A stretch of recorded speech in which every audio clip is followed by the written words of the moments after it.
Detox એટલે પંચકર્મા નહીં અને પંચકર્મા એટલે ડિટોક્સ નહીં.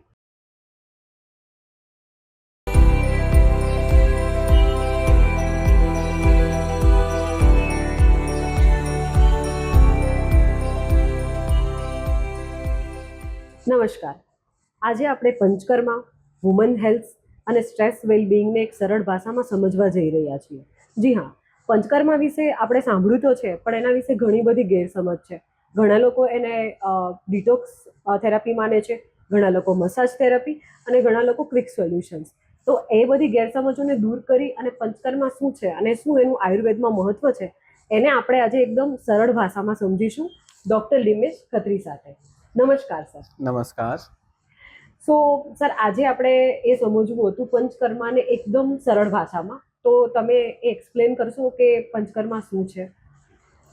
બિલકુલ ઉર્વશીબેન, બહુ જ સારો ક્વેશ્ચન છે અને બહુ જરૂરી બી છે અત્યારના સમયમાં. પંચકર્માને સરળ ભાષામાં સમજીએ તો આયુર્વેદની બે પ્રકારની ચિકિત્સાઓ છે. એક શમન એટલે દોષોને શાંત કરવાવાળી અને બીજું શોધન એટલે કે દોષોને બહાર નીકળવાવાળી. આપણે હજુ આને થોડુંક સરળતાથી સમજીએ ને તો જેમ શરીરમાં રહેલો મળ હોય, મૂત્ર હોય કે આ બધી વસ્તુ બહાર નીકળે તો એની સાથે કચરો બહાર લઈને આવે છે. બરાબર. એ જ રીતે તમારા કોઈ પણ પ્રકારના રોગની સામે અથવા તો રોગને સપોર્ટ કરવાવાળા એવા ટોક્સિન્સ કે આ બધી વસ્તુઓને શરીરથી બહાર નીકાળવાની આખી એક આયુર્વેદની પ્રોસેસ કે જેને પંચકર્મ કહેવાય છે. નામની અંદર જેમ વર્ણન કરાયું છે, પંચ અને કર્મ એટલે કે 5 ટાઈપના અલગ અલગ કર્મો. એ વિષય ઉપર આગળ આપણે ડિટેલમાં થોડુંક સમજવા માટેનો પ્રયત્ન ચોક્કસ કરીશું. યસ. સો સર, બીજો એક ક્વેશ્ચન એ હતો કે પંચકર્માને આજે એક પ્રકારની લોકો છે ને બોડી મસાજ થેરાપી માને છે, કારણ કે વધતું જતું મસાજ થેરાપીનું ટ્રેન્ડ અને ચલણ. તો ઘણા લોકો એને એવું માને છે કે ડિટોક્સ થેરાપી છે કે જે બોડીને ડિટોક્સ કરી નાખશે ફટાફટ. તો એ શું બધાએ કરાવવું જોઈએ અને એના વિશે તમારું શું કહેવું છે? યસ, ઓબ્વિયસલી ડિટોક્સ એટલે પંચકર્મા નહીં અને પંચકર્મા એટલે ડિટોક્સ નહીં. અચ્છા, આ બહુ સમજવાની જરૂર છે કે પંચકર્મા એ દરેક વ્યક્તિ માટે એ સ્વસ્થ હોય એનું સારું સ્વાસ્થ્ય માટે પણ અને સ્પેસિફિકલી ડિસીઝ કન્ડિશન્સ હોય ત્યાં. હવે ક્યાં એને આપવું ક્યાં ન આપવું તો એની માટેના અલગ અલગ પરિબળો નક્કી થાય છે. એના દોષો કયા છે, એની દૃષ્ટિ શું છે, એનું શરીરનું બળ એટલે કે એની કહેવાય ને કે શું એક કેપેસિટી છે, કે પછી એની એજ શું છે, કે વિકૃતિ, ઘણી બધા એંગલ્સને કહેવાય ને કે ધ્યાનમાં રાખી અને પછી જે છે કે એ નક્કી થતું હોય છે. એટલે આ એક સ્પેશિયલાઇઝ આયુર્વેદની એક આખી શોધન ચિકિત્સા છે કે જે દરેક વ્યક્તિને સમજ્યા પછી વૈદ્ય દ્વારા ડિસાઇડેડ આપવામાં આવતી હોય છે, સેલ્ફ નહીં.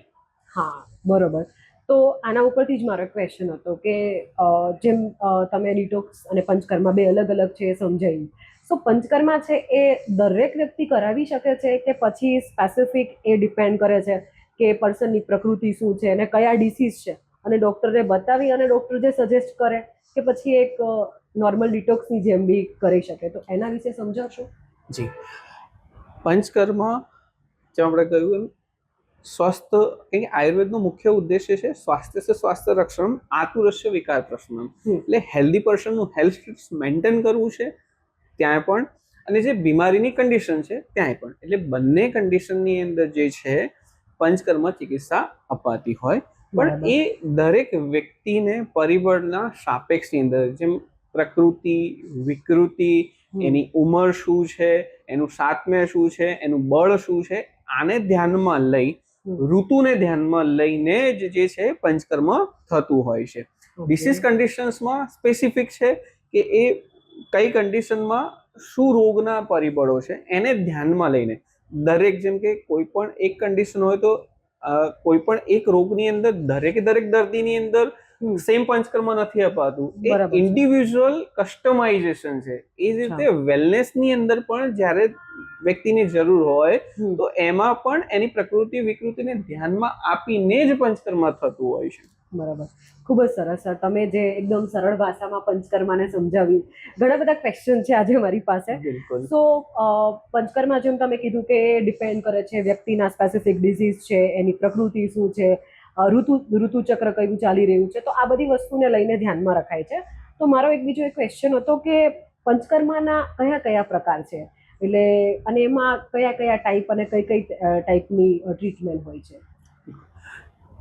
જેમ આગળ કહ્યું, પંચકર્મ એ 5 પ્રકારના કર્મો છે મુખ્ય. હા. હવે એ 5 કર્મોને આપણે સમજીએ તો વમન એટલે કે દવાઓ આપી અને ઉલટી કરાવવી. બરાબર.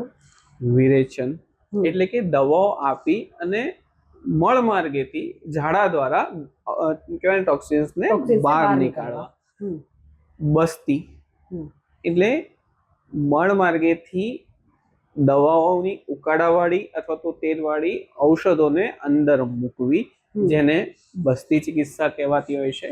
નશ્ય એટલે કે નાક દ્વારા ઔષધિઓને અંદર મૂકવાની એક ચિકિત્સા જે છે એને નશ્ય કર્મ કહેવાય. અને ઉત્તર બસ્તી એટલે કે યોની માર્ગેથી જેને દવાઓ અંદર મુકાતી હોય. ઘણી જગ્યાએ જે છે ઉત્તર બસ્તીની જગ્યાએ એને બસ્તીમાં જ કન્સિડર કરાયું છે. તો ત્યાં જે છે રક્ત મોક્ષણ પણ પંચકર્મની અંદર ભાગમાં કરાયું છે, એટલે કે ઇમ્પ્યુરિફાઈડ જ્યારે બ્લડ હોય એને બહાર નીકાળવું. હવે આને જોઈએ તો જનરલી કોઈ પણ એવા કફના રોગ અથવા તો છાતીથી ઉપરના ભાગના જે પણ પ્રકારના ડિસીઝીસ હોય તો એની અંદર વમન કર્મ જનરલી સારું રહેતું હોય. કહેવાય ને જઠરના ભાગના કે આંતરડાના આવા રોગો હોય તો આની અંદર પિત્તના જે રોગો હોય તો ત્યાં જે છે વિરેચન. અને બસ્તી એટલે વાયુના રોગોની અંદર કે આંતરડાના નીચેના ભાગના કોઈ પણ એરિયાની અંદર જ્યારે હોય અથવા તો ન્યુરોલોજીકલ પ્રોબ્લેમ્સ હોય તો આવી જગ્યા ઉપર બસ્તી વધારે કામ આપતું હોય છે. અને નશ્ય એટલે કે ઉર્ધ્વ ચતુર્ભુજ જેટલા પણ માથાના કે વાળના કે આવા પ્રોબ્લેમ્સની અંદર, યસ, માઇગ્રેન કે હેર ફોલ્સ કે આવી જગ્યાએ. અને ઉત્તર બસ્તી એ સ્પેસિફિકલી કહીએ તો એવા જ પ્રકારના ડિસીઝ કે જે સ્ત્રી રોગ હોય ત્યાં અપાતું હોય. અને રક્ત મોક્ષણ બ્લડ ઇમ્પ્યુરિટીઝના લીધે જે પણ થતું હોય, જેમ કે સોરાયસિસ છે કે એકને છે કે પછી એક્ઝિમા છે, તો આવી કન્ડિશન્સની અંદર અગેન આ પર્સનલાઇઝ ટ્રીટમેન્ટ છે. તમારી કન્ડિશનને ધ્યાનમાં રાખી તમારા વૈદ્ય જે તમને સજેશન આપે એ જ પ્રકારની ટ્રીટમેન્ટ જવી જોઈએ. સેલ્ફ પ્રિસ્ક્રિપ્શન નહીં, સેલ્ફ ડિસિઝન નહીં. બરાબર, સાચી વાત છે. સો તમે જેમ સમજાવ્યું કે પંચકર્મા એ કોઈ પણ વ્યક્તિ નથી લઈ શકતા, બટ એનું એક સ્પેસિફિક ડિઝીઝ સ્પેસિફિક છે અને એમાં બી જે પંચકર્માના વિવિધ પ્રકાર આવે છે એમાંથી એના ડિસીઝ એની પ્રકૃતિને જે શૂટ થાય એ ટ્રીટમેન્ટ કરાવી શકે છે, પણ એક ડોક્ટર અને નિષ્ણાતની સલાહ મુજબ. તો હવે જેમ તમે આમાં પંચકર્મામાં જે અલગ અલગ એની જે થેરાપી હોય છે એમાં તમે દવાની વાત કરી, તો એક મોસ્ટલી બધાને એક ક્વેશ્ચન આવતો હોય છે કે પંચકર્મા અથવા આયુર્વેદની અંદર ઘી અને ઓઇલ એનું બહુ જ મહત્વ છે, અને કોઈ પણ આ જે ટ્રીટમેન્ટ હોય છે તો એની અંદર ઘી આપવામાં આવે છે, તેલ આપવામાં આવે છે. તો લોકોને આજકાલ એ બહુ ડર હોય છે કે યાર ઘી અને ઓઇલનું આપણે એટલું કન્ઝપ્શન કરીશું તો આપણો હાનિકારક છે, આપણું વજન વધી જશે, ઘણા બધા કારણો છે. તો તમારું એ શું એપ્રોચ છે, અને આ પંચકર્મા થેરાપીની અંદર ઘી અને ઓઇલનું આટલું બધું કેમ મહત્વ છે? પહેલા તો અહીંયા એક ક્વેશ્ચન ટૂંકમાં હોવો જોઈએ કે ઘી અને ઓઇલ શું કામ? આ બહુ વેલિડ થાય કે આયુર્વેદમાં જે છે ને પંચકર્મની અંદર 3 સ્ટેપ્સ હોય: પૂર્વ કર્મ, પ્રધાન કર્મ, પશ્ચાત કર્મ. એટલે પ્રી ઓપરેટિવ, ઓપરેટિવ અને પોસ્ટ ઓપરેટિવ. બરાબર. આમાં પંચકર્મની અંદર સ્નેહનું મહત્વ અપાયું છે. ખાલી ઘી તેલ નહીં, સ્નેહ કહેવાયું છે, જે આયુર્વેદની અંદર પર્ટિક્યુલરલી વર્ડ જે વપરાયું છે. હવે એમાં વિશેષ તરીકે જોવા જઈએ તો સૌથી શ્રેષ્ઠ સ્નેહ 4 સ્નેહ કહેવાય છે: ઘૃત, તેલ, વસા અને મજ્જા. હવે આમાંથી સર્વશ્રેષ્ઠ ક્યાંય પણ જનરલી ઇન્ડિકેશન થાય તો એ ઘી કહેવાયું છે. બરાબર. પછી જે છે તેલ કહેવાયું છે. હવે ડિસીઝ સ્પેસિફિકલી જોઈએ ને તો વાયુની સાથે પિત્તના રોગો હોય ને તો ત્યાં ઘી સારું કામ આપે. બરાબર. વાયુની સાથે કફના રોગો હોય તો ત્યાં તેલ, અને બહુ ખર વાયુ હોય એટલે બહુ પ્રખર વાયુના ડિસીઝ હોય તો ત્યાં મહાસ્નેહ એટલે ચારે સ્નેહોને ભેગા કરી કે એવી રીતના. તમે જેમ પૂછ્યું કે શું કામ, તો શરીરના જે કોષો છે ને એની પરમેબિલિટી જે છે ને એ ફેટ ચેનલ થ્રુ થાય છે. ફેટ સોલ્યુબલ કોઈ પણ વસ્તુઓ અંદર જઈ શકે, એટલે શરીરના એક એક નાના કોષની અંદર સુધી તમારે કંઈ પણ વસ્તુ મોકલવી હોય ને તો એ ફેટ સોલ્યુબલ હોય. બરાબર. તો એ કારણોસર અહીંયા જે છે દવાવાળા ઘી, દવાવાળા તેલનું વધારે પડતું મહત્વ આયુર્વેદે આપ્યું છે. બરાબર. કે જેથી તમારા એક નાના નાના સેલ્સ કે જેની અંદર આયુર્વેદ એક સ્પેસિફિક શબ્દ કયો છે ખબર ગુણતા, એટલે કે ડિજનરેટિવ ચેન્જીસ છે, હવે એને બદલવા છે, એને હેલ્ધી બનાવવા છે, એના ટોક્સિન અંદરનું જે છે મટીરિયલ છે એને બહાર નીકાળવું છે, એની અંદર સડેલો ગળેલો જે પણ વસ્તુઓ પડી છે તો કંઈ પણ છે આમ અવસ્થા જે કહેવાય એને બહાર નીકાળવું છે. તો ત્યાં જે છે આ રીતના કહેવાય ને કે સ્નેહ કામ કરે, અને આની સાથે આગળ જતા એને બહાર નીકળવા માટેનો રસ્તો પેસેજ આપવા માટે પણ એક કામ આપે, એટલે ટ્રાન્સપોર્ટેશનની આખી એક ચેનલ જે છે ને એ સ્નેહ થ્રુ થાય છે. સો જેમ તમે કહ્યું કે અત્યારના સમયની અંદર ઘણી બધી જગ્યાએ ઘણી બધી કન્ફ્યુઝન છે. હા, ઘી અને તેલને લઈને ખાસ કરીને. તો આયુર્વેદ એને બહુ સમજી વિચારી દરેક દર્દીને ધ્યાનમાં રાખીને જ એ કોન્ટેક્સમાં જે છે યોગ્ય રીતે જ ટ્રીટમેન્ટ થાય છે. બરાબર છે. ના, તો ખૂબ જ સરસ. તમે જે આજે લોકોની મિસકન્સેપ્શન છે ઘી અને તેલ અને પંચકર્મા એને ખૂબ સરળ ભાષામાં તમે સમજાવ્યું. હવે આપણે વુમન્સ હેલ્થ અને સ્ટ્રેસ વેલ બીઇંગ વિશે થોડું ચર્ચા કરીએ. તો એમાં જેમ તમે વાત કરી આપણે આગળ બી કે નેચર છે કે પ્રકૃતિ છે, અલગ અલગ આપણી ઋતુઓ છે 3, અને એની અંદર આ જે શું એન્વાયરમેન્ટ છે, સ્લીપ છે, તો આ બધી વસ્તુનું આયુર્વેદમાં એક શું એપ્રોચ છે, અને એક પ્રાકૃતિક જગ્યા છે કે પછી ઋતુ છે, શું આ બધી વસ્તુઓ ઇમ્પોર્ટન્ટ રોલ પ્લે કરે છે હિલિંગમાં અને એવી રીતે? બિલકુલ. આયુર્વેદના તમે કોર પ્રિન્સિપલ્સમાં જોશો તો દિનચર્યાનું વર્ણન કરાયું છે, એટલે આખા દિવસની ડેલી રેજિમેન્ટ. ઋતુચર્યાનું જે છે કે ત્યાં બહુ વિશેષ વર્ણન કરાયું છે. જેમ આપણે વાત કરી તો વેલબિંગની અંદર બી ત્યાં કઈ ઋતુ પ્રમાણે અથવા તો ઋતુ પ્રમાણે ખાનપાન કે પંચકર્મા ક્યાં આપવું, કઈ ટાઈપના વેલબિંગ માટે આપવા, તો એ બધું જ વર્ણન કરાયું છે. જેમ અત્યારે હવે આ ચોમાસાની સિઝન આગળ વધી રહી છે, તો આ ટાઈમે કોઈ પણને શરીરને સારું રાખવું છે તો એ પ્રકારેની કે જે વાત સમન કરે ને એવી ચિકિત્સાઓ અહીંયા મદદ આપે. પછી તમે જેમ કહ્યું કે એન્વાયરમેન્ટ, પ્રકૃતિ, એ સીધું જ તમારા શરીરને ઇફેક્ટ આપે છે. તમારી દિનચર્યા મેન્ટેન કરશો, રાત્રે સમયસર સૂવું, સવારે સમયસર ઉઠવું, કે જેમ કે તમે કીધું કે સ્ટ્રેસ કે આ બધી વસ્તુ, તો હવે એની અંદર જેમ તમે નેચરની અંદર પ્રાકૃતિક ગ્રીન કલરને જોશો ને તો તમને મનને શાંતિ આપે છે. હા, તો આ તો સીધું જ તમારા બોડી સાથે એક અલાઇન થાય છે, અને તમારી માટે એક બેઝિક થંબ રૂલ છે કે તમારે પ્રકૃતિની સાથે રહેવાનું છે, કેમ કે શરીર પોતે પંચમહાભૂતિક છે ને, તો તમે એ પંચમહાભૂતની સાથે જ નહીં રહો તો કેમ ચાલશે? બરાબર છે. સો બીજો એક સર આપણે પ્રશ્ન હતો કે વુમેન્સની અંદર ખાસ કરીને પીરિયડ્સમાં ક્રેમ્સ છે, પછી હેરફોલ છે, એકને છે, સ્ટ્રેસ છે, એન્ઝાયટી છે, આ બધા પ્રોબ્લેમ્સ જોવા મળે છે. તો આ શું કોઈ એક બોડીના એક કોઈ સિગ્નલ હોઈ શકે છે કે કંઈક પ્રોબ્લેમ છે, હેલ્થ ઇસ્યુ છે? ઘણીવાર એવું થતું હોય છે કે મહિલાઓ એને નિગ્લેક્ટ કરતી હોય છે, ધ્યાન નથી આપતી કે ઠીક છે આ તો નોર્મલ પ્રોબ્લેમ છે, તો એને આયુર્વેદ કઈ દ્રષ્ટિએ જોવે છે ને એવા સંજોગોમાં શું કરવું જોઈએ? ઋષિબેન, બહુ જ પિન પોઈન્ટ પ્રશ્ન તમે પૂછ્યો છે, કેમ કે આજનો ઓપીડીમાં જોવા મળતો સૌથી હોટ બર્નિંગ ક્વેશ્ચન છે. કે ઘણી વખત એવું થતું હોય ને કે બધી વસ્તુ સાથે હોય પણ હેરફોલ થઈ રહ્યું છે, હું એની માટે કે ઓઇલ્સ ને શેમ્પુ ને અલગ અલગ પ્રોડક્ટ્સ સર્ચ કરી રહ્યું છું, કે સ્કિનની પ્રોબ્લેમ હોય તો એની માટેની સ્કિન ક્રીમ્સ અથવા તો પ્રિસ્ક્રિપ્શન સાથે નહીં કે આ તે, કે પછી બાકીની બધા જે અલાઇન સિમ્પટમ્સ તમે કીધા કે પીરિયડ્સ, ક્રેમ્સ કે આ બધાને એક સાથે આપણે ઘણી વખત જોવાનું મિસ આઉટ કરતા હોય છે કે તમારું બોડી શું કહી રહ્યું છે એ આપણે નોટિફાય જ નથી કરી રહ્યા. ઓલવેઝ કહેવાય ને કે રશની અંદર છીએ, પોતાની જાતને ઇગ્નોર કરી રહ્યા છે. બરાબર.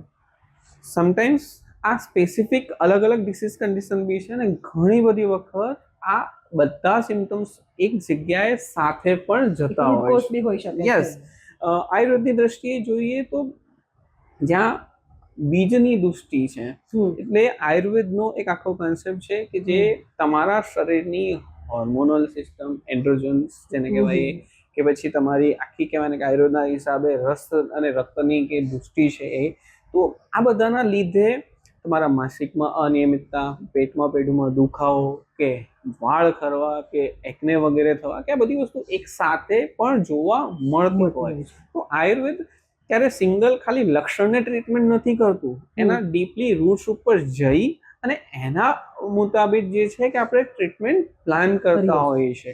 એટલે એના દરેકે દરેક કારણોને શોધવા અને પછી એની યોગ્ય ચિકિત્સા થવી. જસ્ટ ટ્રોપિકલ એપ્લિકેશન્સ નહીં, એ જરૂરી છે, પણ તમારા લક્ષણોને જોવા ને એ બહુ જરૂરી છે કે જેથી એ શું કહી રહ્યું છે અને તમારું એનું સોલ્યુશન મળે. યસ, ઇગ્નોર ના કરો. બોડી કહી રહ્યું છે એને સાંભળો અને પછી આગળ શું કરવું છે તમારે એના માટે કોઈ પણ નિષ્ણાતનું જે એડવાઇઝરી લેવી છે. સેલ્ફ ટ્રીટમેન્ટ ના કરો. હા, જાતે જે પોતાના ડોક્ટર બની જતા હોય છે. Yes, right. સો આના ઉપરથી તમે જેમ આપણે એક વાત કરી કે સ્ત્રી છે આજે એને બધી જગ્યાએ જવાબદારી હોય છે, એના ફેમિલીની રિસ્પોન્સિબિલિટી હોય છે, બાળકોની છે અને કામ બી કરતી હોય છે. તો આ કન્ડિશનની અંદર એ ઘણીવાર ઇગ્નોર બી કરે છે જે નાના નાના પ્રોબ્લેમ્સ છે, સ્ટ્રેસ છે, કે પછી એની સ્લીપ પર ઇફેક્ટ થાય છે, સ્લીપ ડિસઓર્ડર છે. તો આ બધી વસ્તુ છે એ લાઇફસ્ટાઇલ, બોડી પર અને હોર્મોનલ પર કેવી રીતે અસર કરે છે? આ પ્રશ્ન હંમેશાથી રહ્યો છે કે સ્ત્રી જે છે ને બધી જ રિસ્પોન્સિબિલિટી એની પર કહેવાય ને હંમેશાથી ઘણી બધી રિસ્પોન્સિબિલિટી હોય છે. કે સ્ત્રી એ સમાજનો આધારભૂત છે, કે ઘરનું એક પિલર છે. કહેવાય ને કે જેમ તમે કહ્યું કે સ્લીપિંગ સાયકલ ડિસ્ટર્બ થઈ રહી છે, તમે ખાનપાન જે છે ડિસ્ટર્બ કરી રહ્યા છો, કે બાકીની બધી વસ્તુ જ્યારે ડિસ્ટર્બન્સ થઈ રહી છે, તો તમારા શરીરની આખી કહેવાય ને કે પોષણની જે ચેનલ છે આયુર્વેદે કહેવાય છે કે તમારા અગ્નિમાંદ્યના લીધે સ્ત્રોતસ્વની અંદર જે છે પોષણ પહોંચવું જોઈએ પ્રોપરલી, એ થતું નથી. હવે એ જ વસ્તુઓ જે છે તમારા હોર્મોન્સને ડિસ્ટર્બન્સ બી કરતું હોય છે, કે પછી એ જ વસ્તુઓના લીધે કહેવાય તમારું શરીર જ્યારે એક પૂરતી ઊંઘ નથી લેતું તો સ્ટ્રેસ, એન્ઝાયટીમાં નેચરલી ઉપર જતું હોય છે, કે ચીડચીડા પણ છે અને તમે એને ઇગ્નોર કરી રહ્યા છો. તો એ બધી વસ્તુ તો એકબીજાની સાથે અલાઈન છે ને. તો ત્યાં તમારે સમયસર નિયમિત એક સાર્કાડિયન રિધમ બનાવવી જોઈએ. એટલે સમયસર સૂવું, સમયસર ઉઠવું, સમયસર જે કહેવાય ને કે ખાનપાનનો ટાઈમ રાખવો, આ બધી વસ્તુઓ જરૂરી છે. હા, તો એવા કયા 2-3 બેઝિક રૂટીન છે કે જે એક ફિમેલ છે અથવા ડેઈલી રૂટીનમાં ફોલો કરી શકે, એકદમ ઇઝી સ્ટેપ? હાલના કદાચ આપણા જે ઓબ્ઝર્વેશન જોઈએ ને તો આપણું સવારે આંખ ખુલતા જ પેલું શું શોધીએ છીએ? Mobile, cellphone. ઓકે, સો બેટર સવારે ઉઠી એને સ્કીપ કરીએ. બરાબર. અને રાતે સૂતી વખતે પણ યસ, તો એને સ્કીપ કરીએ. થોડુંક મોર્નિંગનો ટાઈમ હેલ્થ ઇન્વેસ્ટમેન્ટમાં આપીએ. બરાબર. કે જનરલી ઓપીડીમાં જ્યારે ડૉક્ટર સાહેબ સમય નથી, સમય ઇન્વેસ્ટ કરવો પડશે. બરાબર છે. એટલે થોડોક સમય આપણા પોતાના ઉપર મોર્નિંગ વોર્મઅપ, કે સવારે ઉઠીએ થોડુંક યોગ પ્રાણાયામ કે થોડુંક વોકિંગ, કે જે નેચર સાથે કનેક્ટ થાય છે અને હેલ્થ માટે જરૂરી છે. પછી કહેવાય ને કે સમયસર પોષણયુક્ત આહાર. રાત્રે મોડે ડિનર કરવાની જે આપણી આદત છે અથવા તો મોડું થઈ ગયું છે તો એ ટાઈમે અવોઇડ કરીએ, કેમ કે એ તમારી યસ એ તમને સ્ટ્રેસ અને સ્લીપ બંનેને ડિસ્ટર્બ કરતું હોય છે. તો બેટર છે કે તમારી પાચન ક્રિયા અને એને સુધારે. તો આ નાના પણ જરૂરી ચેન્જીસ છે, તમે એટલું તો એટલીસ્ટ ચાલુ કરો. હા, બરાબર છે. ખૂબ જ સરસ સર, જે તમે અત્યારે લોકોને ટચ કરે છે એવી જ તમે વાત કરી છે. જેમ તમે વ્યાયામનું અને પ્રાણાયામનું મહત્વ કીધું, તો આજે વિશ્વ યોગા દિવસ આવી રહ્યો છે અને આજે વિશ્વ લેવલે પણ યોગા અને પ્રાણાયામનું ખૂબ જ મહત્વ વધી રહ્યું છે અને એ એક પર્ટિક્યુલર પર્સનના વેલબિંગમાં પણ એક બહુ જ મહત્વનો ભાગ ભજવે છે. તો આયુર્વેદની દ્રષ્ટિએ યોગાનું શું મહત્વ છે એ સમજાવશો સર? ચિત્ત ઉપર કામ કરે છે, તમારા મનના વેલબિંગ ઉપર કામ કરે છે. તન અને મન બંનેને એક બેલેન્સ કરવામાં જે છે ને ચિત્ત શોધનમ કામ કરી રહ્યું છે. બરાબર. એટલે જે આપણે વાત કરીએ કે સ્ટ્રેસ, એન્ઝાયટી, પેનિકિંગ કે આ બધાને ઓછું કરવામાં સરસ કામ આપે. બરાબર. કેમ કે એ તમારી શરીર અને શ્વાસોશ્વાસની ક્રિયાને અલાઇન કરે છે, એક ચિત્ત થવામાં કે કોન્સન્ટ્રેશન વધારવામાં એ હેલ્પ કરે છે, જેથી પેનિકિંગ મોડ્સમાંથી આપણે બહાર આવીએ. જેમ શરીરના શોધન માટે આયુર્વેદના ઘણા બધી વસ્તુઓ છે, એમ મનને શાંત કરવા, સ્ટેબિલિટી કે એના શોધન માટે અલગ અલગ પ્રકારના યોગ પ્રાણાયામ પણ એટલા જ જરૂરી છે. બરાબર. સો ખૂબ જ સરસ તમે સમજાવ્યું કે યોગા અને પ્રાણાયામ જે છે એ માત્ર શારીરિક નહીં પણ એક માનસિક સ્વાસ્થ્ય માટે પણ એટલા જ મહત્વના છે. સો બીજું એક એ ક્વેશ્ચન હતો સર કે ખાસ કરીને છોકરીઓ એ જ્યારે યુવાવસ્થામાં પ્રવેશ કરતી હોય, એમનું માસિક ચક્ર જ્યારે સ્ટાર્ટ થવા જઈ રહ્યું હોય, તો એ કેસની અંદર એમના બોડીમાં ઘણા બધા ચેન્જીસ આવે છે. એમને ખબર નથી પડતી કે આ હોર્મોનલ ઇમ્બેલેન્સ થઈ રહ્યું છે, શું થઈ રહ્યું છે. તો આ બધા ચેન્જીસ અને એમના મમ્મીએ શું ધ્યાન રાખવું જોઈએ જ્યારે ખાસ કરીને છોકરીઓની આ વ્યવસ્થામાં પ્રવેશ કરે છે, એના વિશે શું કહેવું છે? ઉર્વશીબેન, આ આપણી આસપાસનો બહુ સળગતો પ્રશ્ન છે. અહીંયા બહુ ખુલ્લા મને સંવાદ થવાની બહુ જરૂરિયાત છે. કેમ કે એ દીકરીના શરીરમાં બદલાવ આવી રહ્યા છે. એ બદલાવ એના મનની અંદર ઘણી બધી વસ્તુઓ લાવી રહ્યું છે. કેમ કે એની બોડીમાં ચેન્જીસ, હોર્મોન્સ બદલાઈ રહ્યા છે, એને નથી ખબર પડી રહી, એન્ઝાયટી કે આ બધી વસ્તુઓ બી થઈ રહ્યું છે. એની મૂંઝવણો છે, સ્કૂલ જવું કે મૂંઝવણો થવી કે માન લો કે પીરિયડ્સ આવી ગયું તો આ શું છે એને એ નથી ખબર. તો અહીંયા as a Bing parents, mother અને મધરની સાથે ફાધર અને આસપાસના દરેક લોકોએ અહીંયા ધ્યાન આપવાની ખાસ જરૂર છે. એને યોગ્ય શિક્ષણ આપવું એટલું જ જરૂરી છે કે આ શું છે એનાથી અવગત કરવું, શરીરમાં આવવાવાળા બદલાવોથી અવગત કરવા, કે પહેલી વખત પીરિયડ્સ આવશે તો એ કેવી રીતના એની કે એ પોતાના શરીર માટે શું ધ્યાન આપશે, એને શું કરવાનું છે, એને શક્ય હોય તો એ સમય આવવાના આસપાસની એજમાં પહોંચે ને તો એક કહેવાય ને કે પીરિયડ કિટ તરીકે નાનકડી એક કિટ એની બેગની અંદર રાખો અને એક ચીટ એની સાથે રાખો કે આ બધી વસ્તુને કેવી રીતના યુઝ કરશે, તો એક એને સપોર્ટ મળે. તો એ બહુ જરૂરી છે.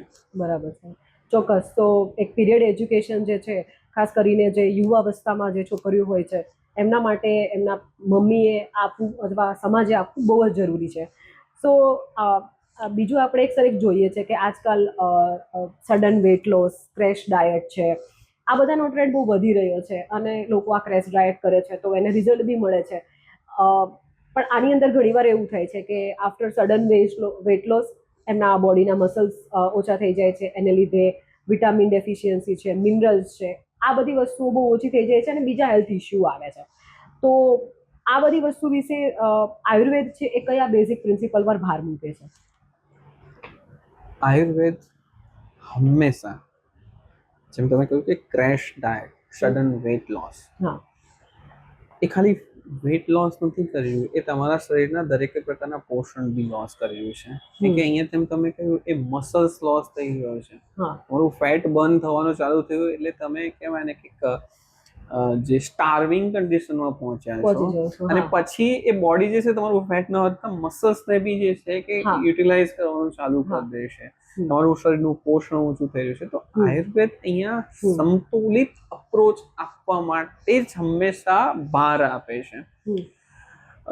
આયુર્વેદમાં પણ જે છે આના માટે શબ્દો વપરાય છે ને કે વેટ લોસ નથી કહેવાય, આયુર્વેદમાં કહ્યું છે મેદ ધાતુ એટલે કે ફેટ, અને એનો લોસ કરવો જરૂરી છે. તમારી શરીરમાં અનનેસેસરી ડિપોઝિટ થયેલો ફેટ એને ઓછો કરવો છે. તો આયુર્વેદ કહે છે અહીંયા તમારી ધાતુઓને પક્વ બનાવો. કેમ કે રસ, રક્ત, માંસ, મેદ, અસ્થિ, મજ્જા, શુક્ર આ તમારી આખી ચેનલ્સ છે.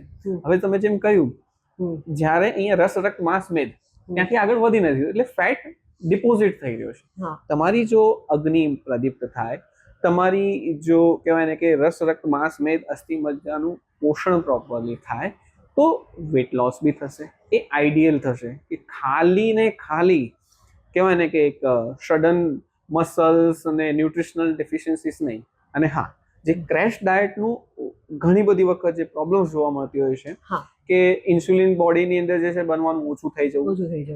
ઘણી વખત આવા કેસીસમાં કહેવાય ને કે આપણે ગોલ સ્ટોન બી થતા હોય છે. કેમ કે જ્યારે ફેટ ઓછો બની રહ્યું છે, બોડીમાં કોલેસ્ટ્રોલ બહુ વધારે રિલીઝ થઈ રહ્યું છે બર્નિંગ કરવા માટે, બધેથી શોધવા માટે એનર્જીસ, તો એ કહેવાય ને કે તમારા ગોલ સ્ટોનની અંદર જે બાઇલ પિગમેન્ટમાં એ ભેગું થાય છે ને એકદમથી ગઠ્ઠા જેવું બનીને પથ્થર જેવું બને, જેને આપણે ગોલ સ્ટોન કહેતા હોય છે.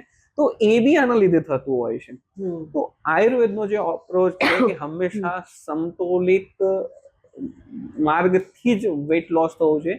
અને આઈડિયલી મેડિકલ સાયન્સ બી એવું જ કહે છે કે weekly 0.5 to 1 kg loss is ideal, not more than that. એટલે મહિને જોઈએ તો 2 થી 4 કિલો, આનાથી વધારે ન થવું જોઈએ. ક્રેશ ડાયટ એ સ્પેસિફિક કોઈ એક ડિસીઝ કન્ડિશનમાં સજેશન થયું હોય એ સ્ટ્રિક્ટ સુપરવિઝનમાં તો બરોબર છે, બાકી ન કરવી જોઈએ. બરાબર સર. સો આજે તમે ઘણા બધા આપણે ક્વેશ્ચનો જે મારી સાઈડથી હતા, આપણા વ્યુઅર્સના હતા, એનો તમે સચોટ અને સરળ રીતે આન્સર આપ્યો. સો જો કોઈ વ્યુઅર્સને પીરિયડ્સ ઇસ્યુ હોય, એકને હોય, સ્ટ્રેસનો પ્રોબ્લેમ હોય, સ્લીપનો પ્રોબ્લેમ હોય, તો આ કન્ડિશનની અંદર એમને ઓનલાઈન રેમેડીઝ લેતા પહેલાં અથવા જાતે જ પોતાનું ટ્રીટમેન્ટ કરતા પહેલાં શું કરવું જોઈએ? કારણ કે આજકાલ એવું વધી રહ્યું છે કે ઓનલાઈન રેમેડીઝ જોઈ એન્ડ ચલો આના લીધે 3 સ્ટેપ ટુ રિમૂવ ધીસ આ પ્રોબ્લેમ. તો એ કન્ડિશનમાં શું કેવું છે તમારું? તમારા લક્ષણો સમજો, તમારી બોડી શું સાઇન કરી છે એને સમજો, એને ઇગ્નોર ન કરો અને યોગ્ય એક્સપર્ટ એડવાઇસ થ્રુ જ જાઓ. સેલ્ફ રેમેડીઝ એ ક્યારે હિતાવ નથી હોતી. એ માઇટ બી તમારું બોડી ઘણું બધું કહી રહ્યું છે, તમે એને ઇગ્નોર કરી રહ્યા છો. તો હંમેશા એઝ અ બિંગ કહેવાય ને કે આયુર્વેદ એક્સપર્ટ કે મેડિકલ પ્રેક્ટિશનર, મારી એડવાઇસ રહેશે કે પ્લીઝ કોઈ પણ નજીકના એક્સપર્ટની ગાઈડન્સ સાથે જ તમારી કહેવાય ને કે ટ્રીટમેન્ટ અથવા તો આ કંઈ પણ ફોલોઅપ આપવું, કેમ કે આ સ્વાસ્થ્ય છે, એની સાથે ચેડા ના કરો. બરાબર. નહીં સર, ખૂબ જ સરસ રીતે તમે બધા જ જેટલા બી ક્વેશ્ચન હતા એનો સરળ ભાષામાં તમે જવાબ આપ્યો. તો જેમ તમે કીધું એમ કે કોઈને પણ આવી જે પણ નાની મોટી પ્રોબ્લેમ હોય related to the periods issue કે પછી સ્ટ્રેસને લઈને કે પછી ફેટિગ્યુ કે પછી ટાયર્ડનેસ, તો કોઈ પણ એવા સિમ્પટમ્સ દેખાય તો એને કોઈક નિષ્ણાતની સલાહ લેવી જોઈએ, રાધર દેન કે પોતે જાતે જેનું કંઈ સોલ્યુશન ફાઇન્ડ આઉટ કરે અથવા કોઈ રેમેડીઝ કરે. અને આપણો જે આ પોડકાસ્ટ છે એનો ઉદ્દેશ્ય એ જ હતો કે લોકોને આ અવેરનેસ આપવી. સો તમને વ્યુઅર્સને કોઈ પણ આ સ્પેસિફિક કંઈ પ્રોબ્લેમ હોય તો તમારે તમારા નિષ્ણાત ડૉક્ટરની સલાહ લેવી ખૂબ જ જરૂરી છે. નમસ્કાર સર.